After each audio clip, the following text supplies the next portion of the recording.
परमगुरुभ्यो नमः। श्रीमदानन्दतीर्थभगवत्पादाचार्यगुरुभ्यो नमः। श्री गुरुभ्यो नमः परमगुरुभ्यो नमः श्रीमदानन्दतीर्थभगवत्पादाचार्यगुरुभ्यो नमः। देवं नारायणं नत्वा सर्वदोषविवर्जितं देवं नारायणं नत्वा सर्वदोषविवर्जितं देवं नारायणं नत्वा सर्वदोषविवर्जितं परिपूर्णं गुरुश्चान् गीतार्थं वक्ष्यामि लेशतः। परिपूर्णं गुरुंश्चान् गीतार्थं वक्ष्यामि लेशतः परिपूर्णं गुरुंश्चान् गीतार्थं वक्ष्यामि लेशतः समस्तगुणसम्पूर्णं सर्वदोषविवर्जितं समस्तगुणसम्पूर्णं सर्वदोषविवर्जितं समस्तगुणसम्पूर्णं सर्वदोषविवर्जितं नारायणं नमस्कृत्य गीतातात्पर्यमुच्यते। नारायणं नमस्कृत्य गीतातात्पर्यमुच्यते नारायणं नमस्कृत्य गीतातात्पर्यमुच्यते तातादमौलिपर्यन्तं गुरूणामच्युतिमस्मरेत्तेन विघ्नाः प्रणश्यन्ति सिद्ध्यन्ति च मनोरथाः। आपादमौलिपर्यन्तं गुरूणामाकृतिं स्मरेत् तेन विघ्नाः प्रणश्यन्ति सिद्ध्यन्ति च मनोरथाः గురుభ్యో నమః. ముందు 40వ శ్లోకంలో కృష్ణుడు ఏం చెప్తున్నాడో చూడండి. నేహాభిక్రమనాశోస్తి नेहाभिक्रमनाशोऽस्ति नेहाभिक्रमनाशोऽस्ति ప్రత్యవాయో న విద్యతే प्रत्यवायो न विद्यते प्रत्यवायो न विद्यते స్వల్పమప్యస్య ధర్మస్య स्वल्पमप्यस्य धर्मस्य త్రాయతే మహతో భయాత్. त्रायते महतो भयात् त्रायते महतो भयात् ఒక అద్భుతమైన శ్లోకం.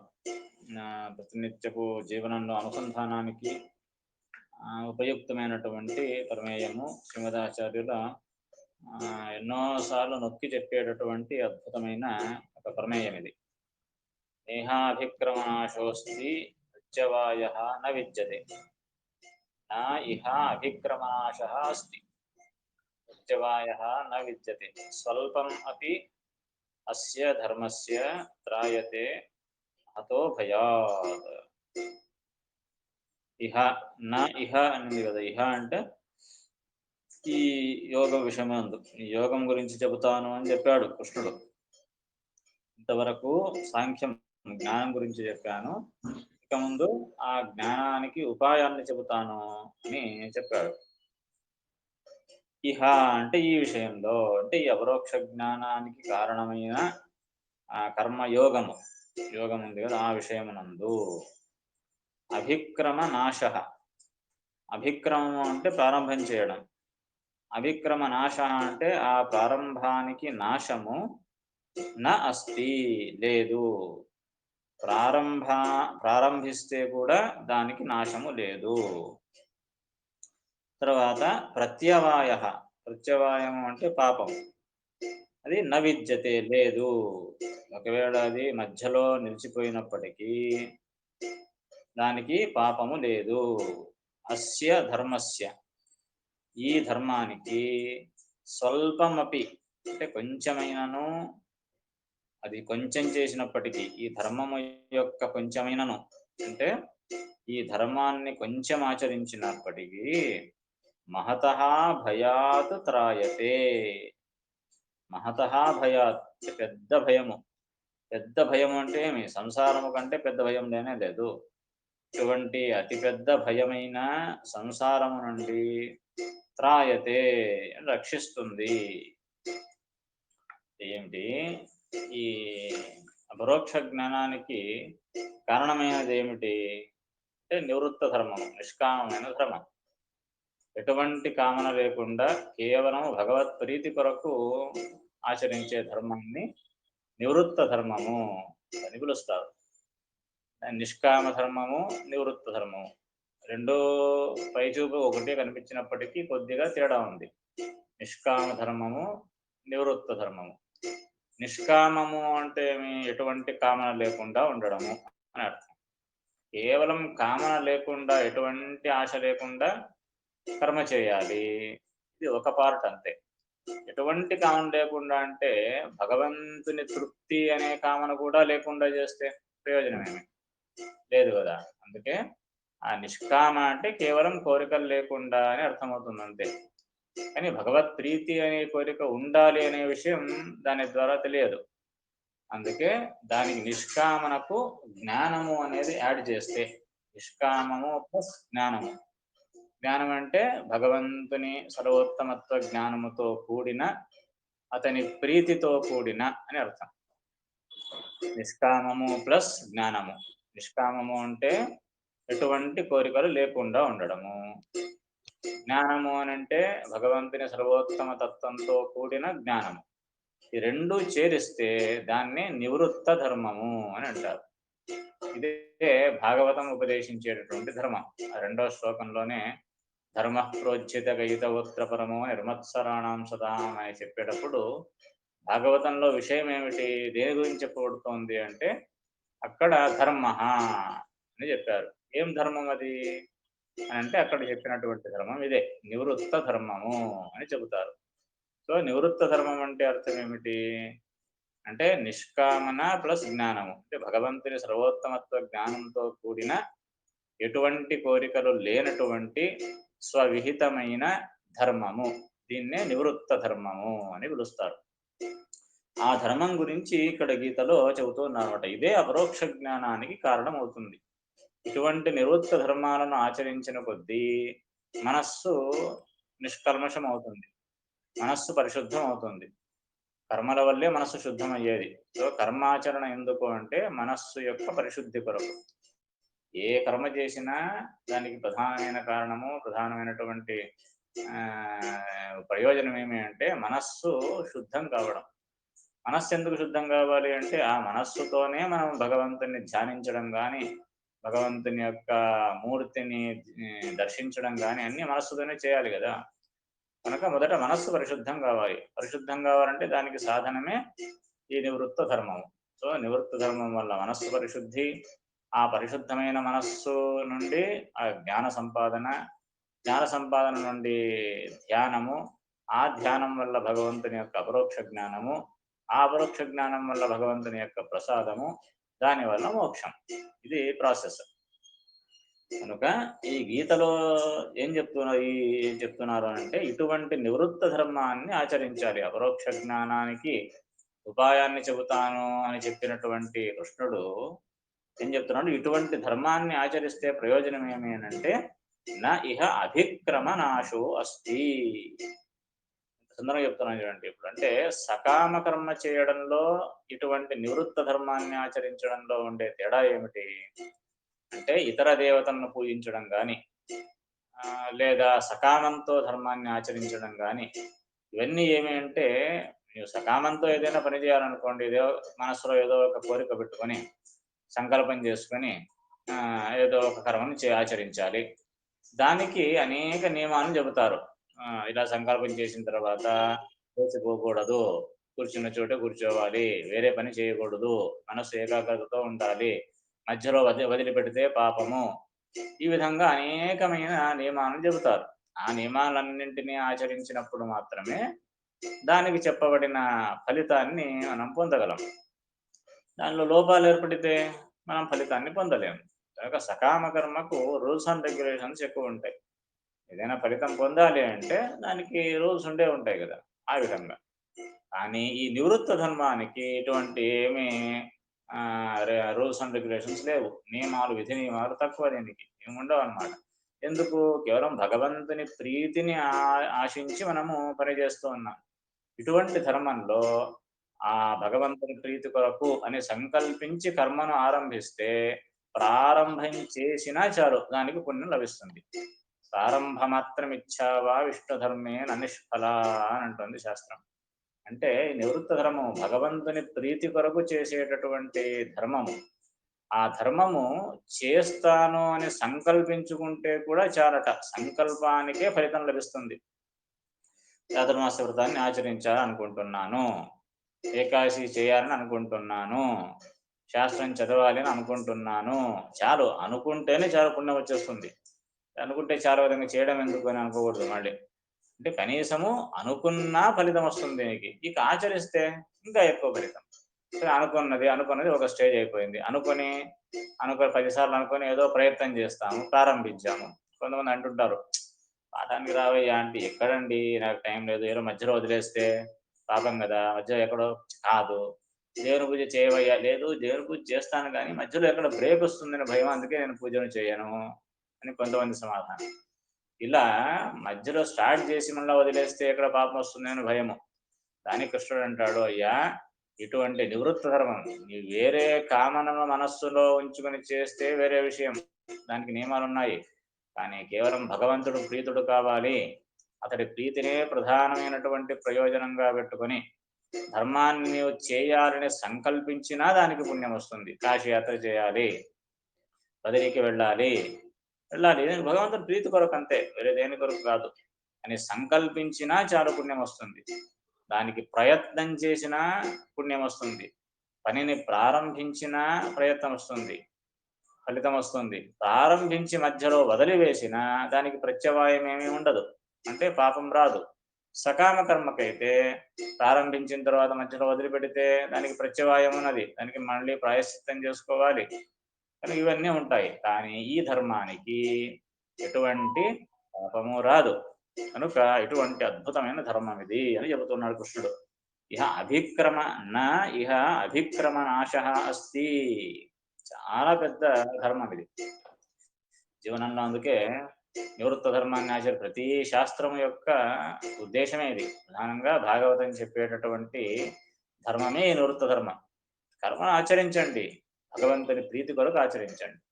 అందుకే సంకల్పంలో ఏమొద్దు. శ్రీ విష్ణు ప్రేరణయా శ్రీ విష్ణు ప్రీత్యర్థం. భారతీయ ముఖ్య ప్రాణాంతర్గత శ్రీ లక్ష్మీనారాయణ ప్రేరణయా ప్రీత్యర్థం. సంధ్యావందనం చేసేటప్పుడు ఇదే కదా మనం చెప్పేది. ఏమైనా చెప్తామా? అక్షేమ స్థైర్య విజయ ఆయురారోగ్య ఐశ్వర్యాభివృద్ధ్యర్థం అని ఏం చెప్పాం కదా సంధ్యావందనం చేసేటప్పుడు. ఏం చెప్తాము? సవితృనామక సూర్యాంతర్గత భారతీయ ముఖ్య ప్రాణాంతర్గత శ్రీ లక్ష్మీనారాయణ ప్రేరణయా ప్రీత్యర్థం. ఇదే సంకల్పం. ఎందుకు అది సకామ కర్మ కాదు కదా, కేవలం భగవత్ ప్రీతి కొరకు మన ధర్మము అనే దృష్టితో ఆచరిస్తూ ఉన్నాం సంధ్యావందనాన్ని. అలాగే దేవ పూజ, అందులో అంతే సంకల్పము విష్ణు ప్రేరణ విష్ణు ప్రీత్యర్థం. దీన్ని ఎలా చేస్తామో ప్రతి కర్మను ఇలాగే చేయాలి అని చెప్తుంది శాస్త్రం. మేము సత్యనారాయణ వ్రతం చేసినా, ధన్వంతరి యాగం చేసినా, పవమాన హోమం చేసినా, ఏ వ్రతం చేసినా, నియమం చేసినా, ఉపవాసం చేసినా ప్రతి కర్మను ఇదే సంకల్పంతో ఇదే ఉద్దేశంతో చేయాలి. శ్రీ విష్ణు ప్రేరణ విష్ణు ప్రీత్యర్థం. అదే ప్రధానం. ఏమి ఇవ్వాలి, మనకి ఏం లభిస్తుంది అని భగవంతుడు చూసుకుంటాడు. కానీ మనం మాత్రము భగవంతుని ప్రీతి కొరకే అదే ప్రయోజనంగా చేయాలి. ఇప్పుడు అది అద్భుతమైనటువంటి ఫలితం. అదే మోక్షానికి సాధన. చిన్న కర్మను చేసినా అది నివృత్త కర్మ అయితే అది మోక్షానికి సాధనమవుతుంది. ఎంత పెద్ద కర్మ చేసినా అది సకామమైతే నిల్, ఏమి ప్రయోజనమే ఉండదు. రాజసూయ యాగము అశ్వమేధ యాగం చేసినా సకామంతో చేస్తే ఏమీ ప్రయోజనం లేదు దానివల్ల. దానికి ఏం ఫలితం చెప్పబడిందో ఆ ఫలితం రావచ్చు, లౌకిక ప్రయోజనం అందవచ్చు, కానీ అది మోక్షానికి మాత్రము ప్రయోజనం లేదు. ఒక్క అడుగు కూడా ముందుకు వేయం. అదే చిన్న కర్మ కావచ్చు, నివృత్త కర్మను చేశామంటే, నిష్కామనతో చేశామంటే అది మోక్షానికి ఒక అడుగు ముందుకు వేసినట్టే లెక్క. కనుక ప్రతి కర్మను కూడా ఇలా చేయాలి, భగవంతుని ప్రీతి కొరకే చేయాలి. ఈ శ్రీమదాచార్యులు పైన ఈ ధర్మాన్ని స్ట్రెస్ చేసి చెప్తూ ఉంటారనమాట. నివృత్త కర్మానుష్ఠానం చేయాలి, భగవంతుని ప్రీతి కొరకే చేయాలి. ఎందుకంటే దీనిలో లాభాలున్నాయి. ఇది మోక్షానికి సంబంధించినటువంటి ధర్మము, మోక్షానికి తీసుకుని వెళ్ళేటటువంటి ధర్మము. ఎంత పెద్ద కర్మ చేసినా అది సకామమైతే ప్రయోజనం లేదు అని చెబుతాడు. అందుకే ఇహ అభిక్రమ నాశ న అస్తి. ఈ నివృత్త ధర్మ విషయంలో ఈ అభిక్రమ నాశం అంటే ప్రారంభము చేసినప్పటికీ ప్రారంభానికి నాశము లేదు. అంతేకాక ప్రత్యవాయో న విద్యతే. పాపము ఉండదు. మధ్యలో వదిలేసినప్పటికీ దానివల్ల పాపం రాదు. ప్రాయశ్చిత్తం చేసుకోవాల్సిన అవసరం లేదు.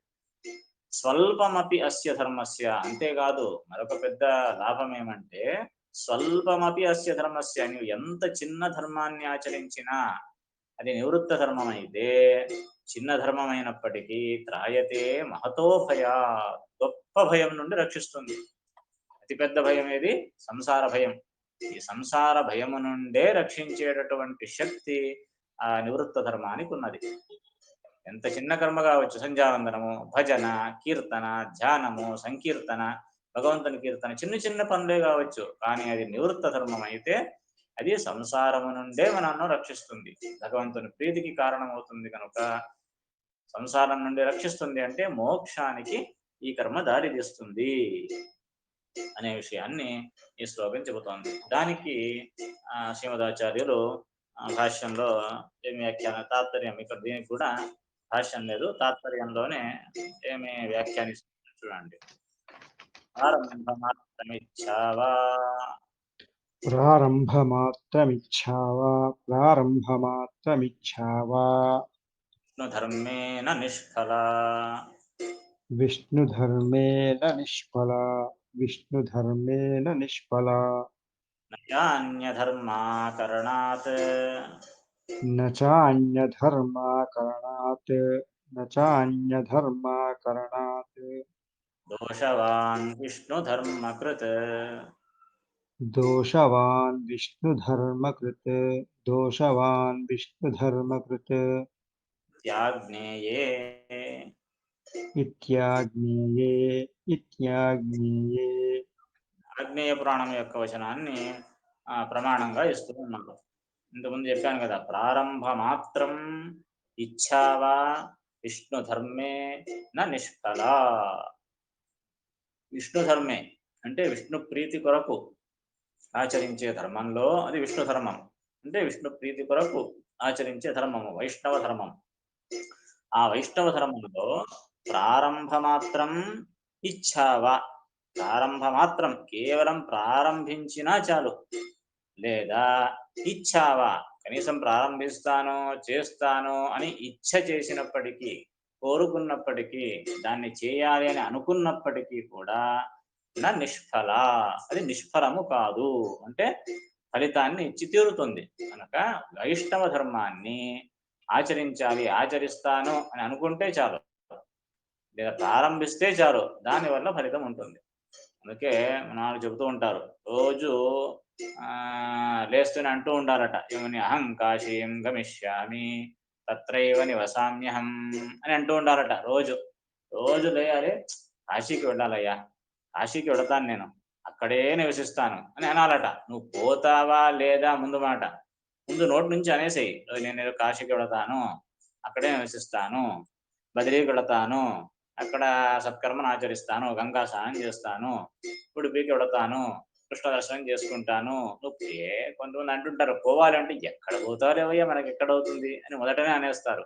కనీసం నోటి నుంచి అనడానికి ఏముంది, నోటి నుంచి అంటే కనీసం ఇచ్ఛ ఉంటే కూడా ఆ కోరికకు కూడా ఫలితం ఇస్తాడు భగవంతుడు. అందుకే అలా అందుకంటుంటారు కదా, మంచి శుభం పలకవయ్యా, తథాస్తు దేవతలు ఉంటారు అంటూ ఉంటారు. ఇంకా పలకడమన్నా శుభం పలకండి, భగవంతుడు అనుగ్రహం చేసి ఆ ప్రయత్నానికి మనకు చేసేటట్టుగా అనుగ్రహిస్తాడు.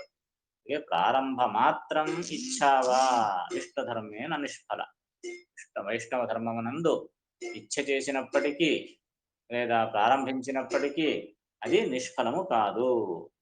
అంతేకాకుండా నచ అన్య ధర్మ అకరణాత్ దోషవాన్ విష్ణు ధర్మకృత్. విష్ణు ధర్మకృత్ అంటే విష్ణు ధర్మాన్ని చేసేవాడు అన్య ధర్మ అకరణాత్ వేరే ధర్మాలను పాటించనప్పటికీ న దోషవాన్ అతనికి దోషము రాదు. వైష్ణవ ధర్మాన్ని ఆచరించేటప్పుడు వేరే ధర్మాలలో లోపం కలిగినా భగవంతుడు క్షమిస్తాడట. కనుక ఇతర ధర్మాలను నీవు ఆచరించినప్పుడు ఏదేదో పెద్ద పెద్ద ధర్మాలు ఎక్స్ట్రా ఏమో చేయొచ్చు, కానీ ఎక్స్ట్రా చేయని అవసరం లేదు. చేసిన వైష్ణవ ధర్మాలను చేస్తూ ఆ ధర్మాలను నువ్వు చేయకున్నా అందులో లోపాలు ఉన్నప్పటికీ భగవంతుడు క్షమిస్తాడు. కనుక విష్ణు ధర్మాలను నీవు ఆచరించాలి అని ఆగ్నేయ పురాణం చెబుతుంది. తర్వాత మరికొన్ని ప్రమాణాలను కూడా ఇస్తూ ఉన్నారు. స్వోచితేనైవ ధర్మేణ స్వోచితేనైవ ధర్మేణ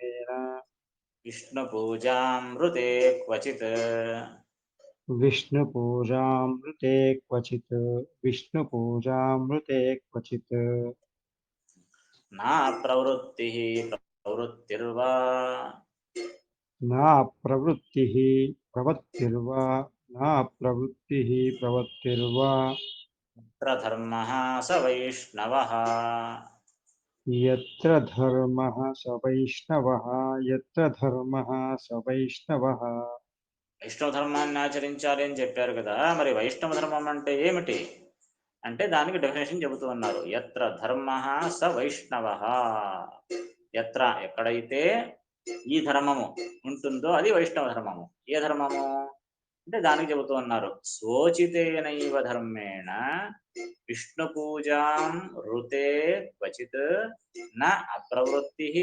ప్రవృత్తిర్వ.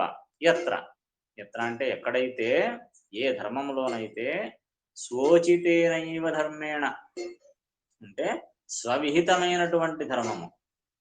స్వవిహితం అంటే ఏమి, తన వర్ణాశ్రమానికి సంబంధించిన ధర్మం అని చెప్పి. ధర్మం అన్న వెంటనే అది మళ్ళీ స్వవిహితం అయి ఉండాలి, అదొక పాయింట్. స్వవిహితం కాకపోతే అది విష్ణు ధర్మమే కాదు. స్వవిహితం అంటే ఏమిటి, తన వర్ణాశ్రమానికి తగిన ధర్మం అని అర్థం. తను ఏ వర్ణానికి సంబంధించిన వాడు, తను ఏ ఆశ్రమానికి సంబంధించిన వాడు అంటే బ్రాహ్మణుడా, క్షత్రియుడా, వైశ్యుడా, శూద్రుడా, బ్రహ్మచారియా, వానప్రస్థుడా, గృహస్థుడా, సన్యాసియా, ఇలా వర్ణానికి ఆశ్రమానికి తగిన ధర్మం అయి ఉండాలి. అది బేసిక్. ఆ ధర్మాన్నే శోచితేనైవ ధర్మేణ, తన ఉచితమైనటువంటి ధర్మంలో కూడా ఎలా ఉండాలది అంటే విష్ణు పూజాం ఋతే. విష్ణు పూజాం ఋతే అంటే విష్ణు పూజ లేకుండా, ఋతే అంటే లేకుండా. అంటే విష్ణు పూజ అంటే ఆ భగవంతుని యొక్క అనుసంధానం లేకపోతే, భగవంతుని సర్వోత్తమ తత్వం యొక్క అనుసంధానం లేకుండా శోచిత ధర్మాన్ని చేసినప్పటికీ, తర్వాత నా అప్రవృత్తి ప్రవృత్తిరవ, అది ప్రవృత్తి కావచ్చు, అప్రవృత్తి కావచ్చు. ప్రవృత్తి అంటే విహిత ధర్మాలలో ప్రవృత్తి అంటే చేయాలి అనేటటువంటి ఆసక్తి. శోచిత ధర్మాలను చేయాలనే ఆసక్తి కానీ, లేదా అప్రవృత్తి. అప్రవృత్తి అంటే అనాసక్తి, దేని నుంచి, నిషిద్ధ కర్మల నుండి అనాసక్తి. ఇప్పుడు నాకు శోచిత ధర్మంలోనే ఆసక్తి ఉందయ్యా, నిషిద్ధ కర్మలను చేయకూడదు అనే బుద్ధి కూడా ఉంది. ఈ బుద్ధి ఉన్నప్పటికీ ఒకవేళ ఇది విష్ణు ధర్మము, విష్ణు భగవంతుని యొక్క పూజ అనే అనుసంధానం లేకపోతే అది వ్యర్థం అంటున్నారు. అంటే శోచిత ధర్మాన్ని ఆచరించాలి మొదటి పాయింట్. ఆ పాయింట్లో కూడా ఒకవేళ శోచిత ధర్మాన్నే ఆచరించినప్పటికీ ఆ ఆచరించే సమయంలో భగవంతుని యొక్క సర్వోత్తమత్వ జ్ఞానము, విష్ణు పూజ అనే అనుసంధానము, నేను చేసేది భగవంతుని యొక్క పూజ అనే అనుసంధానము లేకపోతే ఆ శోచిత ధర్మమైనప్పటికీ అది వైష్ణవ ధర్మం కాదు. ఒకవేళ అలా చేస్తేనే అది వైష్ణవ ధర్మం అని అంటున్నారు. అర్థమైందా? విష్ణు పూజాం ఋతే, విష్ణు పూజ అనేటటువంటి అనుసంధానము లేకుండా సవిహిత ధర్మములందు ప్రవృత్తి గాని, నిషిద్ధ కర్మల నుండి నివృత్తి గాని ఏ ధర్మంలో లేదో అది వైష్ణవ ధర్మము. అంటే ఏ ధర్మం చేసినా ఈ అనుసంధానంతో చేయాలి, అప్పుడు అది వైష్ణవ ధర్మం అవుతుంది అని చెబుతూ ఉన్నారు. వైష్ణవ ధర్మం యొక్క డెఫినేషన్ అర్థమైంది కదా.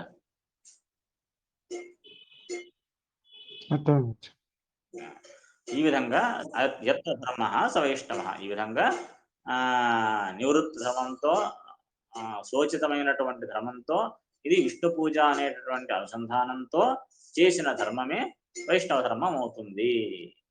ఈ ధర్మాన్ని ఎవరయ్యా ఆచరిస్తారు అంటే ప్రధానంగా ముందు చెప్తున్నాను చూడండి.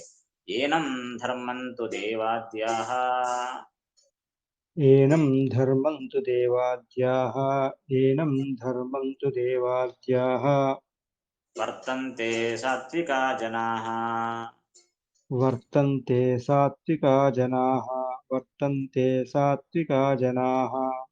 ఏష కార్తయుగో ధర్మః, ఏష కార్తయుగో ధర్మః, ఏష కార్తయుగో ధర్మః.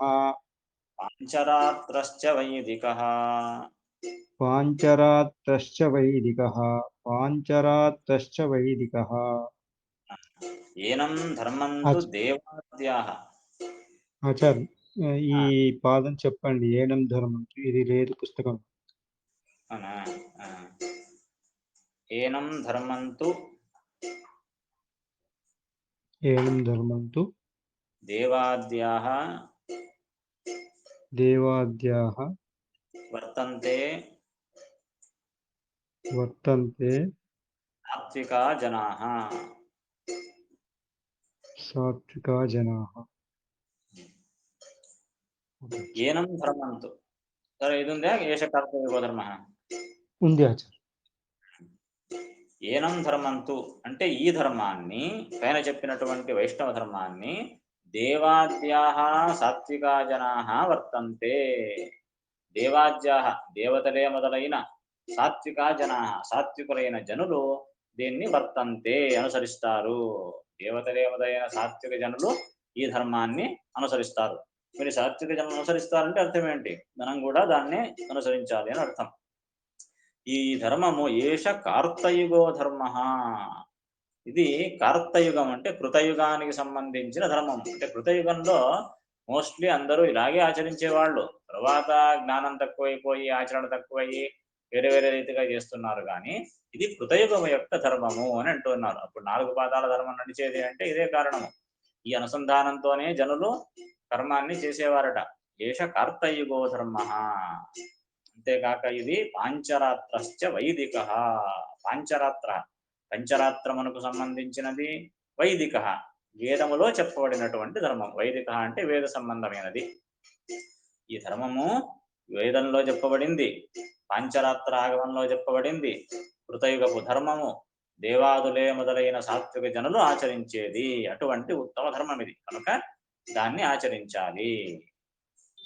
తర్వాత ముందు ఏం చెప్తున్నా చూడండి. తత్ప్రీత్యర్థం వినాన్యస్మై తత్ప్రీత్యర్థం వినాన్యస్మై తత్ప్రీత్యర్థం వినాన్యస్మై నోదబిందుం న తండులం నోదబిందుం న తండులం నోదబిందుం న తండులం తద్యాత్ నిరాశీశ్చ సదా దద్యాత్ నిరాశీశ్చ సదా దద్యాత్ నిరాశీశ్చ సదా భవేద్భక్తశ్చ కేశవే.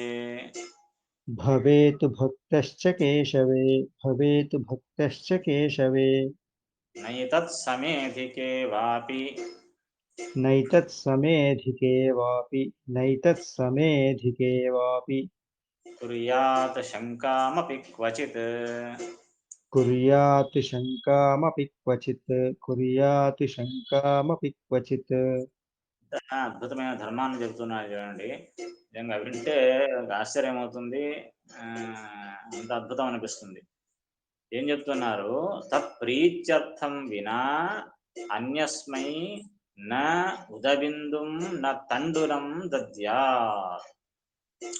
ఈ జీవనంలో అనుసరించడానికి ఎంత గొప్ప అనుసంధానం చెబుతూ ఉన్నారు. మనం ఏం చేస్తున్నాము అనేది ఒక్కసారి ఆత్మవిమర్శ చేసుకుంటే ఆశ్చర్యం అనిపిస్తుంది. తత్ప్రీత్యర్థం వినా, ఇంతవరకు ఏం చెప్పారు? ఏ ధర్మం చేసినా దాని వెనుక ఏం ఉద్దేశాలు ఉండాలని చెప్పారు? కేవలం భగవంతుని ప్రీతి కొరకు చేయాలి అని ప్రధానమైన విషయాన్ని చెప్పారు. ఆ ఒక ఉద్దేశం లేకుండా, ఆ అనుసంధానం లేకుండా తత్ప్రీత్యర్థం వినా, తత్ప్రీత్యర్థం ఆ భగవంతుని ప్రీత్యర్థము వినా అంటే లేకుండా, భగవంతుని ప్రీతి కొరకు అనే ఉద్దేశం లేకుండా నా అన్యస్మై నా ఉదబిందుం నా తండులం దద్యాత్. ఏం మాట చెప్తున్నాడు చూడండి, ఆశ్చర్యం అనిపిస్తుంది. ఈ అనుసంధానం లేకపోతే వేరే వాళ్లకు ఉదబిందుం ఒక్క నీటి బిందువు, ఉదబిందువు అంటే నీటి బిందువు, తండులం అంటే బియ్యము, ఒక్క బియ్యము రాశి, ఒక్క బియ్యము గింజైన, ఒక్క నీటి బిందువైనా కూడా ఇవ్వకూడదంట. ఈ ఉద్దేశం లేకుంటే, భగవంతుడి ప్రీతి కొరకు అని కాకుంటే, లేకుంటే ఎవ్వరికి ఒక్క ఉదక బిందువైనా దానం చేయడానికి వీల్లేదు, ఒక్క బియ్యపు గింజ అయినా ఇవ్వడానికి వీల్లేదు. ఇది అద్భుతమైన వైష్ణవ ధర్మం. అంటే ఇందులో ఎంత అనుసంధానాన్ని జొప్పించారో ఒకసారి ఆలోచించండి. అంటే మనం చేసే ప్రతి ధర్మం, ఒక్కరికి ₹1 ఇచ్చామన్నా, ఒక్కరికి ఏది దానం చేశామన్నా, ఒక్కరికి ఏ ఉపకారం చేశామన్నా, ఏం చేశామన్నా వెంటనే తనలో ఏం రావాలి, వెంటనే ఈ కర్మ వల్ల భగవంతుడు ప్రీతుడు గాని. ప్రతి కర్మలో ప్రతి నిమిషం ఈ అనుసంధానం రావాలి అంటారు శ్రీమదాచార్యులు. శాస్త్రం యొక్క ఉద్దేశమే ఇది. అప్పుడే ఈ మోక్షానికి ఈ కర్మ దారి తీస్తుంది. ఏ కర్మను ఆచరించండి, ఒక్క పుణ్యకర్మ ఇదే అనిపించుకుంటే, పుణ్యకర్మ చేశాను అని తలలో వస్తే వెంటనే ఏం చేయాలి, దీనివల్ల భగవంతుడు ప్రీతుడు గాని. బిచ్చగాడు వచ్చాడు, ఏమో దానం చేశాము ఇచ్చేసాము, పోవయ్యా ఇచ్చేసాను పో, ఇంత మాత్రం కాదు. వాడికి ఉపకారం చేశాను, ఇంత మాత్రం భావన వచ్చేది కాదు. దీని వల్ల భగవంతుడు ప్రీతుడు గాని, ఈ కర్మ వల్ల భగవంతుడు ప్రీతుడు గాని అని వచ్చిందంటే వెంటనే ఇది మోక్షానికి సాధనమైన నివృత్త ధర్మంగా మారిపోతుంది. ఎంత సులభమైన ఉపాయాన్ని జీవనంలో ఆచరించడానికి శ్రీమదాచార్యులు మనకు ఉపదేశం చేస్తున్నారో చూడండి ఒక్కసారి. ఎంత పెద్ద మాట ఇది. మనము సువర్ణాక్షరాలతో రాసి పెట్టుకోవాల్సిన మాట ఇది. తత్ప్రీత్యర్థం వినా అన్యస్మై న ఉదబిందం న తండురం దద్యాత్. భగవంతుని ప్రీతి కొరకు కాకుండా, ఆ ఉద్దేశం లేకుండా, ఆ అనుసంధానం లేకుండా ఒక్క నీటి బిందువును గాని, ఒక బియ్యం గింజను గాని వేరే వాళ్లకు ఇవ్వరాదు. ఇది ప్రధానమైన వైష్ణవ ధర్మం. చూడండి, దాంట్లో జీవనమంతా భగవంతుని ప్రీతి కొరకు అనే ఒక గొప్ప అనుసంధానాన్ని మనకు శ్రీమదాచార్యులు చెబుతూ ఉన్నారు. అందుకే ఇది యోగము అన్నారు కదా భగవంతుడు. ముందు నీకు యోగం గురించి చెప్పబోతున్నాను, ఉపాయం గురించి చెబుతూ ఉన్నాను. ఇదే ఉపాయం, మరి ఇంతకంటే గొప్ప ఉపాయం ఏముంది? ఆ జ్ఞానానికి, భగవంతుని ప్రీతి కొరకు, మోక్షం కొరకు ఇంతకంటే గొప్ప ఉపాయం ఏముంది అంటారు శ్రీమదాచార్యులు. కనుక ఈ ఒక అనుసంధానాన్ని మనసులో పెట్టుకోండి. సంధ్యావందనం కావచ్చు, దానం కావచ్చు, ధర్మం కావచ్చు, యజ్ఞం కావచ్చు, యాగం కావచ్చు, పరోపకారం కావచ్చు, దేవుని పూజ కావచ్చు, సంకీర్తన కావచ్చు, భజన కావచ్చు, ఏం చేస్తారో చేయండి. ప్రతి దాని వెనుక విష్ణు ప్రేరణయా విష్ణు ప్రీత్యర్థం అనే అనుసంధానం వచ్చిందంటే ఆ కర్మ సార్థకం. రాలేదు అంటే ఆ కర్మ వ్యర్థం, ఇంతే అనే మాటను శ్రీమదాచార్యులు చెబుతారు. దీంతో పాటుగా నిరాశీశ్చ సదా భవేత్ భక్తశ్చ కేశవే. నిరాశీశ్చ, ఇచ్చిన తర్వాత, దానం చేసిన తర్వాత నాకేం ఫలితం వస్తుంది, ఇతనికి దానం చేశాను, ఈ దానం వల్ల నాకేం ఫలితం కలుగుతుంది, ఇటువంటి ఆలోచన ఎన్నటికీ రానియవద్దండి అంటారు శ్రీమదాచార్యులు. నిరాశీశ్చ సదా భవే. నిరాశి, ఎటువంటి ఆశను, ఫలాశను పెట్టుకోవద్దంట. ప్రయోజనం గురించి ఆశించవద్దండి. భగవత్ ప్రేరణ ప్రీత్యర్థం ఇచ్చానంతే. ఆ ఫలాన్ని భగవంతుడు చూసుకుంటాడు. ఏమి ఇవ్వాలని అతనికి తెలియదా? నేను అడగడము ఇది సమంజసం కాదు, భగవంతుడికి సంబంధించింది. కర్మణ్యేవాధికారస్తే మా ఫలేషు కదాచన, ఇదే గీతలో చెప్పిన మాట. కర్మను చేయడంలో నాకు అధికారం ఉంది తప్పనిస్తే ఫలితాన్ని ఆశించడంలో నాకు అధికారం లేదు. కనుక నిరాశిశ్చ, ఎటువంటి ఫలము పట్ల ఆశ లేకుండా ఉండాలి. తర్వాత భవేత్ భక్తశ్చ కేశవే. కేశవుని యందు భక్తశ్చ సదా భవేత్, ఎల్లప్పుడూ భక్తితో కూడి ఉండాలి. భక్తుడు కావాలి. భక్తుడు కాకుండా చేస్తే ప్రయోజనం లేదు ఇవన్నీ. భగవంతుని యందు భక్తితో, అతని ప్రేరణతో, అతని ప్రీత్యర్థము, ఎటువంటి ఆశను లేకుండా చేసేటటువంటి ధర్మమే వైష్ణవ ధర్మము. అది ఇంకా ఏమనుసంధానం ఉండాలి? నా ఏతత్ సమే అధికేవాపి కుర్యాత్ శంకాం అపి క్వచిత్. నా ఏతత్ సమే, భగవంతుని పట్ల భక్తిని కలిగి ఉండాలి. కేవలం భగవంతుని పట్ల భక్తి అంటే ఎటువంటి భక్తి? అతడే సర్వోత్తముడు అనేటటువంటి భక్తి. ఈ భగవద్భక్తిని, ఇటువంటి భక్తిని, సర్వోత్తమైన భక్తిని వేరే వాళ్ళ ఎందుకు చేయకూడదు? మళ్ళీ అందరూ ఒకటే అని చెప్పి అందరి పట్ల సమానమైన భక్తిని చేస్తే దానివల్ల కూడా ప్రయోజనం లేదు. అది చెప్తూ ఉన్నారు. నా ఏతత్ సమే అధికే వాపి, ఈ భగవంతునికి ఇంకొకరు సమానం ఉండొచ్చు, లేదా అధికే వాపి, ఇతని కంటే అధికులు, ఉత్తములు ఇంకొకరు ఉండొచ్చు అని ఈ విషయంలో శంకాం అపి క్వచిత్ న కుర్యాత్. ఈ విషయంలో కొంచెమైనా శంకను, సందేహాన్ని కూడా చేయకూడదు. ఏమో, ఈ భగవంతుడు ఉన్నాడు, విష్ణు సమానమైన ఇంకొకడు ఉండొచ్చేమో, లేదా ఇతని కంటే ఉత్తముడు ఇంకోడు ఉన్నాడేమో, లేదా ఈ యుగంలో ఒక భగవంతుడు, ఇంకో యుగంలో వచ్చే కల్పంలో మరొక భగవంతుడు ఏమైనా చేంజ్ అవుతాడేమో, ఈ 5 years పోస్ట్ ఉన్నట్టు అది కూడా పోస్ట్ ఏమో, ఇటువంటి సంశయాన్ని కూడా చేయరాదు. భగవంతుని యొక్క సర్వోత్తమ తత్వంలో అతనికి సమానులున్నారని గాని, అతని కంటే అధికులున్నారని గాని ఎల్లప్పుడూ శంకను కూడా చేయరాదు. ఈ విషయంలో సంశయం కూడా రాకూడదు. అంత స్థిరమైన నిశ్చయాత్మకమైన జ్ఞానంతో ఈ ధర్మాన్ని ఆచరించాలి అనే విషయాన్ని చెబుతూ ఉన్నారు అన్నమాట. ఇంకా అనేక విషయాలు చెబుతారు, దాన్ని వచ్చే క్లాస్లో చూసుకుందాం.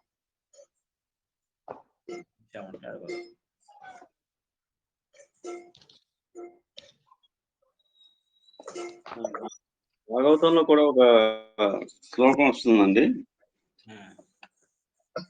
అదే 1వ అధ్యాయం 1వ స్కందం 5వ శ్లోకం, 5వ అధ్యాయం 17వ శ్లోకం.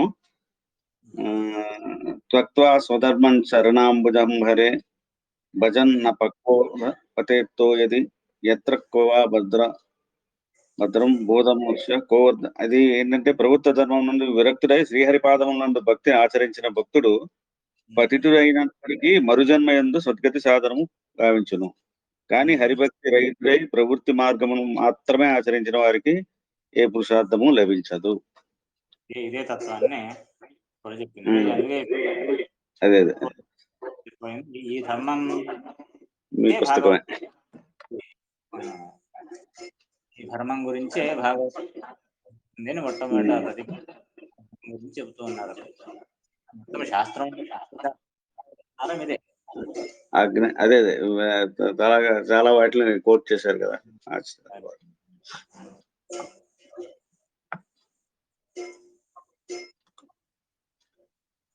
సరే మళ్ళీ ఇప్పుడు సోమవారం